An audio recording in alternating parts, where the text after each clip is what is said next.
Hola y Dios te bendiga, bienvenido a una nueva transmisión. El día de hoy quiero comenzar una serie temática titulada Teología Práctica. Ese es el nombre de esta serie que quiero iniciar este día. Serán por lo menos 5 breves temas de los cuales estaré compartiendo con ustedes y que justamente tienen relación con ese tema, teología práctica. En este sentido, teología práctica será una serie que tratará de abordar lecciones, tratará de abordar asuntos de nuestra vida cotidiana y de cómo podemos llevar, de cómo podemos traer a nuestra realidad, a nuestro día a día, los temas, los asuntos que aprendemos en las escrituras. Así que espero que esta serie sea de bendición para ustedes, que esta pequeña serie pueda ayudarnos en nuestro día a día. Y este es el primer tema de 5 que estaré compartiendo a través de este medio. Así que el tema de hoy es: no se trata de nosotros, no se trata de nosotros. Antes de iniciar con la exposición o estos breves comentarios, me gustaría iniciar con una breve oración pidiendo a Dios, pidiendo a nuestro Padre que nos ayude a vivir su palabra, a vivir cada día aferrado a sus principios, aferrado a lo que la palabra nos enseña. Bien, vamos a orar y luego vamos a comentar unos minutos. Padre que está en el cielo, te damos gracias por este momento, por estos medios que nos permites utilizar para alabanza de tu gloria y para proclamar, Señor, las buenas nuevas a todo lugar, a toda persona. Te pedimos, Señor, que esta breve reflexión pueda ser de bendición, pueda ayudarnos, pueda fortalecer nuestras vidas. En el nombre de Jesús, guíanos para que podamos exponer tu palabra de la manera correcta y podamos llevarla a práctica. Amén. Bien, entonces damos por iniciado esta breve serie titulada Teología Práctica con el tema No se trata de nosotros, no se trata de nosotros. Y para iniciar, hermanos, quiero leer en Romanos capítulo 11, versículo 33 al 36. Leeré la versión Reina Valera 1960. Dice la palabra del Señor: oh profundidad de la riqueza, de la sabiduría y de la ciencia de Dios. Cuán insondables son sus juicios e inescrutables sus caminos. Porque ¿quién entendió la mente del Señor? ¿O quién fue su consejero? ¿O quién le dio a él primero para que le fuese recompensado? Porque de él y para él son todas las cosas. A él sea la gloria por los siglos. Amén. Este es el texto que juntos estaremos meditando en esta hora y que espero nos pueda ser de bendición. A menudo, estimados hermanos, necesitamos que se nos recuerde que no somos el centro del universo, sino que lo es Dios. Dios es el centro del universo. Dios, por decirlo así de una manera pintoresca, Dios es el centro del todo. Necesitamos que se nos recuerde que todo se trata de la gloria de Dios. ¿Qué sucede cuando nosotros empezamos a ver la vida, a interpretarla, a vivirla de esta manera, sabiendo que Dios es el centro de todo? Bueno, podemos llegar a las conclusiones que Pablo nos presenta en este texto que he leído en Romanos 11, 33 al 36. ¿Qué sucede cuando vemos o tenemos una visión fresca de la gloria, de la majestad, de la grandeza de Dios? ¿Qué debería suceder en nosotros? Bueno, quiero responder a esta pregunta y al final llegaremos a una conclusión muy contundente. ¿Qué sucede cuando tenemos una nueva visión o una fresca visión de la gloria de Dios? Según el apóstol Pablo, según lo que hemos leído acá, cuando tenemos esta visión de la gloria de Dios, cuando tenemos esta fresca visión de la gloria de nuestro Señor, pues nosotros damos alabanza al Señor. Por eso Él escribe: oh profundidad de la riqueza, de la sabiduría y de la ciencia de Dios. Esto es alabanza. Esto es alabanza por parte del apóstol Pablo. La buena teología, estimados hermanos, debe conducirnos, debe llevarnos a una buena doxología, es decir, a alabanza a Dios, a darle tributo, a darle gloria.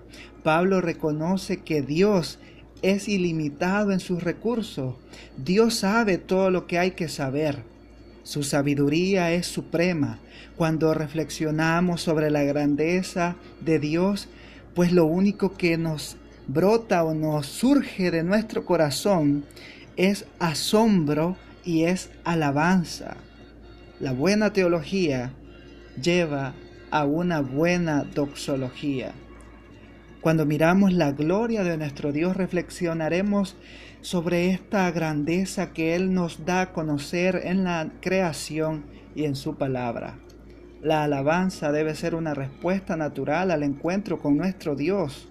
Y por eso Pablo escribe en este texto: oh profundidad de la riqueza, de la sabiduría y de la ciencia de Dios. Hay asombro en el apóstol. Y esto debe también asombrarnos a nosotros cuando entremos en la presencia de su majestad, al contemplarlo por medio de su palabra y ver su gloria, ver su santidad, ver su amor, ver su poder. Únicamente podemos alabarlo.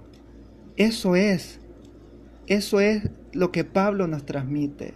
Cuando captamos una nueva visión de la gloria de Dios, le atribuimos alabanza, le atribuimos gloria. Bien, sigamos contestando a esta pregunta. ¿Qué ocurre cuando tenemos una nueva visión de la gloria de Dios? Bueno, reconocemos su suficiencia. El apóstol Pablo, en Romanos 11, 34 al 35, escribe: porque ¿quién entendió la mente del Señor? ¿O quién fue su consejero? ¿O quién le dio a él primero para que le fuese recompensado? Mire las preguntas retóricas que el apóstol Pablo hace. Aquí el apóstol cita el capítulo 40 de Isaías para enfocar la suficiencia de Dios. Cuando nosotros meditamos detenidamente en estas preguntas, el apóstol pregunta ¿quién? Y obviamente la respuesta a estas preguntas retóricas es un rotundo nadie. Nadie puede enseñarle a Dios, nadie puede darle a Dios, porque Dios es suficiente en sí mismo. No necesita consejos de nosotros sobre cómo dirigir el universo o la historia. Es risible, causa gracia y causa tristeza pensar que cualquiera en estos tiempos puede presumir ser el maestro de Dios. ¿Y cómo así? ¿Cómo alguien puede llegar a ese acto tan triste y tan lamentable? Bueno, cuando estas personas intentan enseñarle a Dios cómo tiene que hacer las cosas. Lamentablemente nuestras oraciones carecen de carácter, carecen de fundamento bíblico cuando nosotros le decimos a Dios cómo hacer su trabajo. Y lo más lamentable es cuando nos enojamos porque Dios no hace exactamente lo que creemos que es mejor. Estimados hermanos, esta actitud únicamente muestra que no hemos conocido que Dios es sabio, que Dios es poderoso, que Dios es omnisciente y que Él hará lo que tenga que hacer. Pero muchas veces no reconocemos la suficiente sabiduría, la gran gloria que Dios posee. Entonces nuestras oraciones no deben ir orientadas a decirle a Dios cómo hacer su trabajo. Más bien deben ir orientadas a sujetarnos, a someternos, a vivir en sus principios, en sus planes, en sus proyectos, en su mente, en los pensamientos que Él tiene para cada uno de nosotros. Cuando vemos la gloria de Dios, reconocemos su suficiencia. Diré una cosa más para ir terminando. Cuando tenemos una fresca visión de la gloria de Dios, afirmamos su centralidad. Él es el centro. Por eso el apóstol Pablo escribe en Romanos 11:36, porque de Él y por Él y para Él son todas las cosas. A Él sea la gloria por los siglos. Amén. Esto nos enseña por lo menos tres cosas. La primera es que Dios es la fuente de todas las cosas. De Él, dice el apóstol Pablo, todas las cosas se originaron de Dios. Hubo un tiempo cuando no había nada más que Dios. Dios existía en sí mismo y algunos autores, y con mucha razón, dicen que Dios existía y existía en gozo, en santidad, en majestad, en gloria. Realmente Dios estaba lleno de gozo aunque no hubiese creación alguna, porque Él es Dios, Él es poderoso, Él es que no hay palabras para poder explicar esto, el ser de Dios antes de la creación. Pero lo que entendemos es que Pablo escribe que en Él fueron creadas todas las cosas, Él las creó. ¿No nos parece esto asombroso? En Génesis 1:1 hace una declaración tan poderosa que a veces pasamos por alto.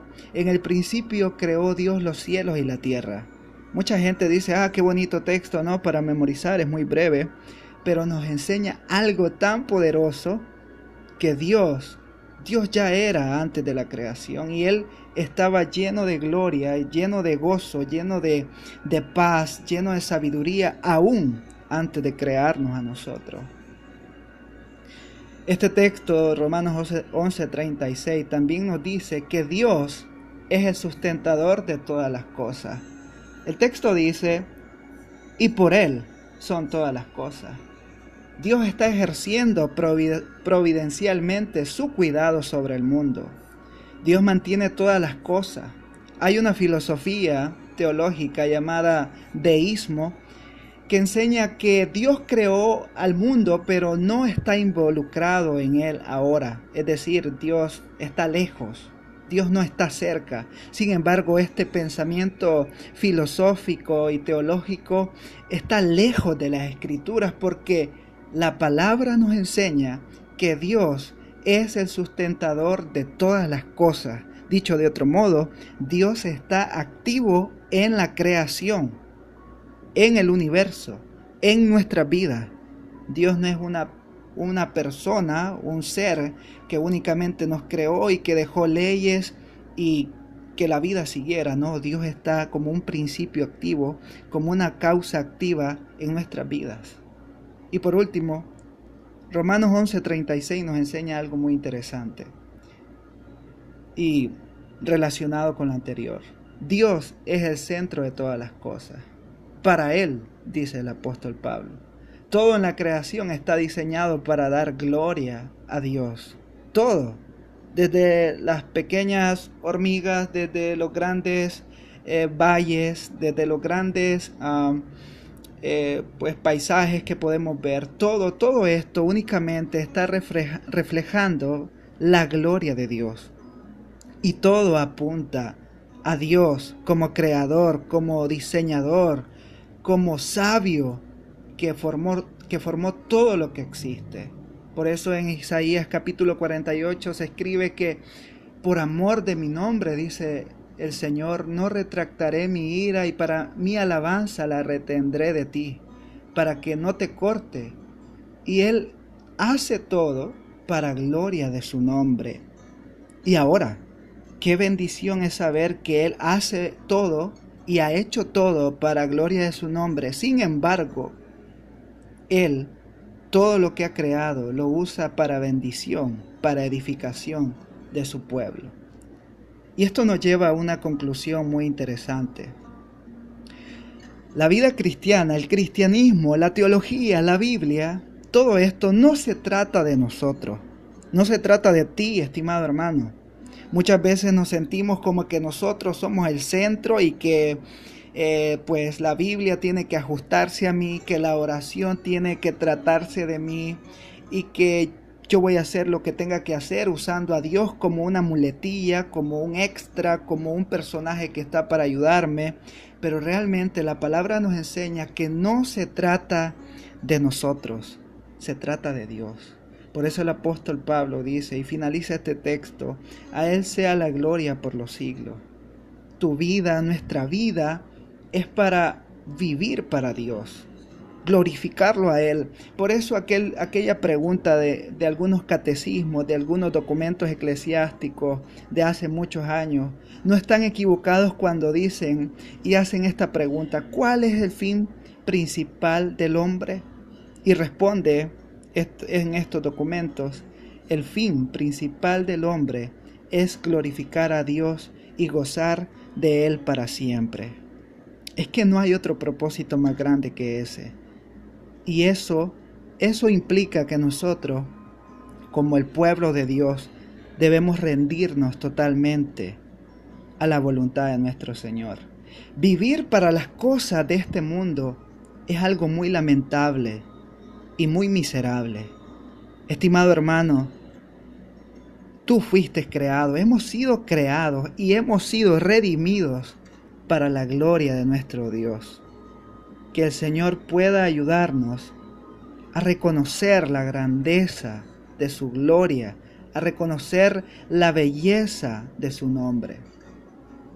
Gracias a Dios, porque Él nos revela esto. Entonces, como último punto de esta conclusión, diré que la teología no debe conducirnos únicamente a conceptos, a información, a libros, a definiciones, a nombres de teólogos, sino que la teología, aparte de todo esto, y principalmente, debe conducirnos a glorificar a Dios. De eso se trata todo, de dar gloria a Dios. Oramos unos segundos. Padre, gracias por tu palabra. Gracias, Señor, porque nos recuerdas que no se trata de nosotros, sino que se trata de ti.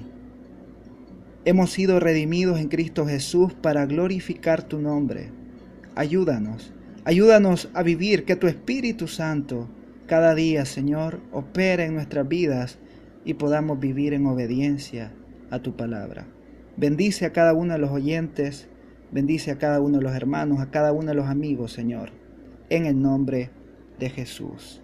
Amén y amén. Ha sido un gusto poder compartir con ustedes en esta ocasión. Espero que esta serie pueda ser de bendición para sus vidas, les pueda motivar, les pueda ayudar y podamos seguir conociendo más a nuestro Señor. En la próxima ocasión, si Dios lo permite, estaré hablando sobre nuestra fe cristiana. Si te gustó esta serie, no dudes en compartirla con tus amigos o dejar algún comentario o algún punto que quieras dar aparte de lo que he hablado en esta ocasión. Gracias, será hasta una próxima. Dios te bendiga.